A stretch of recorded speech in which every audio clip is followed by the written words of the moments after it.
Have you ever been stuck in traffic looking at all the huge SUVs around you and thought, man, I wish my car was small enough to just squeeze between these giants and get out of here? Or maybe you've circled a parking lot for 20 minutes and wished your car could just fit anywhere, like in a corner or maybe even inside the building with you. Well, believe it or not, someone in the 1960s actually built that dream. And it was called the Peel P50, the tiniest production car the world has ever seen. Now, when I say tiny, I don't mean small car like a Mini Cooper.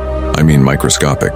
The Peel P50 was only 54 inches long and weighed about 130 pounds, lighter than some gym weights. It had one door, one seat, one headlight, and basically one purpose: to get one person and maybe their groceries from point A to point B. That's it. And because it was so light, it had this hilarious feature: no reverse gear. If you needed to back out of a space, you didn't shift into reverse. You got out, grabbed the handle on the back, and dragged the whole car like it was a rolling suitcase. Can you imagine doing that in a Walmart parking lot today? Inside, the Peel P50 felt less like a car and more like sitting inside a closet with a steering wheel. The tiny 49cc moped engine gave you a massive 4 horsepower, enough to reach a top speed of about 38 miles per hour if you were brave. And yet, despite being slow, noisy, and cramped, the Peel was legally allowed on UK roads. Drivers would take it out into real traffic, surrounded by buses and trucks, looking like they were driving a toy that somehow escaped a theme park ride. But here's where it gets even crazier. Peel actually marketed it as the perfect commuter car. Their ads bragged that you could drive it straight into your office and park it next to your desk. And people did exactly that. In fact, decades later, Jeremy Clarkson famously drove one through the BBC offices on Top Gear, rolling past people's desks and into elevators, proving the ad wasn't just a joke. Only about 50 of these cars were ever built between 1962